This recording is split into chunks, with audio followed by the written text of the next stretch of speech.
Okay, so today I made some ricotta gnocchi, which are really easy. I actually prefer them to the potato gnocchi. They're much lighter, so I made the dough. I didn't film that, but I'll put a link to my food page and you can get a step-by-step. You can see here, you refrigerate it for 30 minutes. I already just cut it a few minutes ago into pieces. Just roll it out, cut them in like 1-inch sections, and then have your gnocchi board floured and ready to go. These go really quickly. You can freeze what you don't need, and all you do is take a piece on the floured gnocchi board, roll it with your finger, and then put it on a floured surface until you're ready to cook them. I actually freeze them on a cookie sheet if I'm not going to use all of them, which I will do today since it's just the two of us.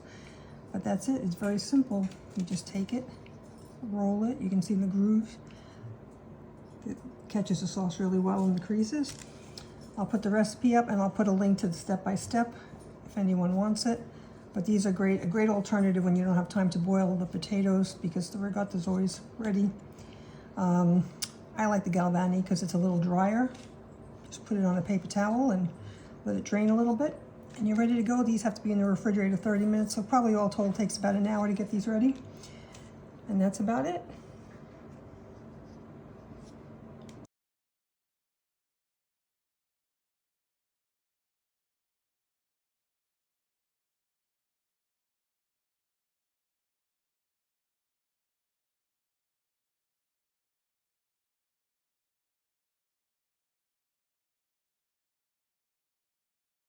I took these out of the refrigerator. I'm trying to get them to the end of the dish. I'm trying to avoid getting as much flour in the water as I can. The water is already salted and boiling.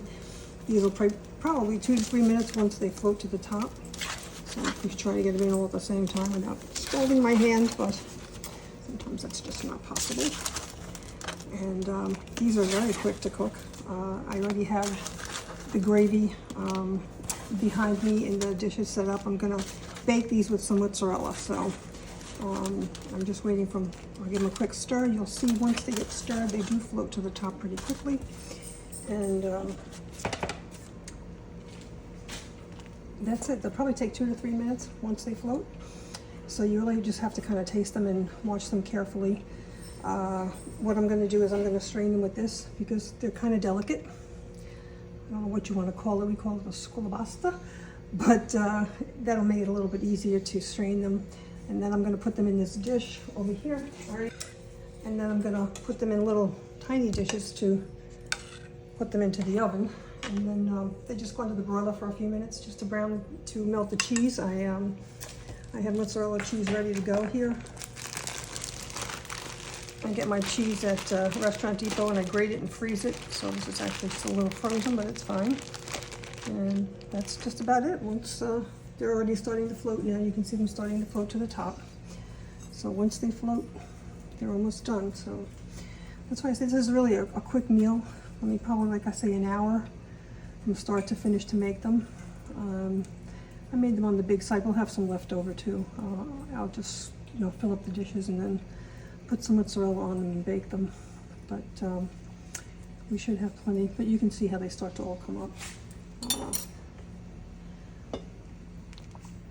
Always just go to make sure nothing sticks to the bottom. As part of that cloudiness that you're seeing in the water is the flour. I really hate to have flour on my pasta for that reason because it does make the water a little muddy. And if you're going to use the water, your pasta water in your sauce, you really want to try to eliminate as much flour in the water on any pasta that you're making. In this case, it doesn't matter because I'm going to just drain them. I'm not using any of the pasta water in the sauce, so it really doesn't make a difference here. But generally speaking, you want to try not to do that. So, like I said, this will be quick.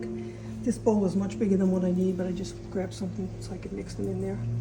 But as you can see, they're floating, and like I said, I'll give them another minute or two, and they should be done. These are much lighter than the potato gnocchi, generally speaking. So they really are like little pillows, and the grooves will hold the sauce very well. So we'll start to taste them in a minute. Just see. So I'm going one of the bigger ones. Just dip it into the sauce. It's really hot. You like to taste things. And they're done. I don't even think that was 2 minutes. So you can see I will just scoop them out with this. You want to get as much water out of there as you can.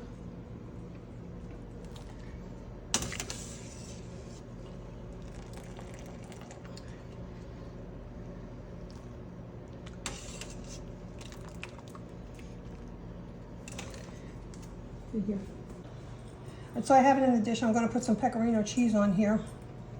Stir it up. You don't want them really soaking in gravy because I put some gravy in the bottom. You basically just want them covered.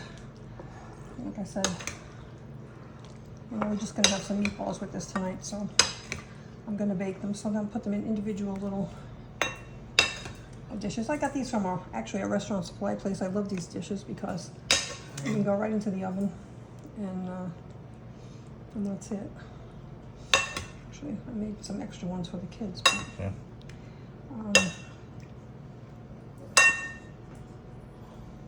I'll just put some mozzarella on the top. And they're ready to go. And they really only just have to go into the broiler for a minute because they're cooked. It's just to melt the cheese now. So, mozzarella on the top.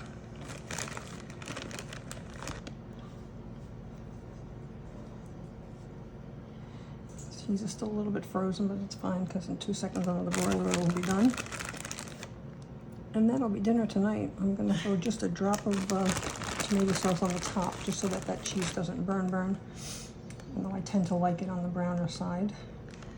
I'll put just a little bit on the top. And then we'll put this in the oven. And I'll try to attach a picture to the bottom of the video what it looks like when it comes out. But this is it, ready to go.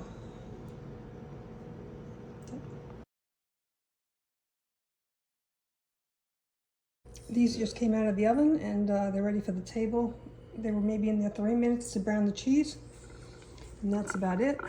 So we are pretty much ready to eat. There's some meatballs to go with them. I made some of the carrabba dipping sauce. There's some homemade bread that I had in the freezer. I'm gonna get the other dish.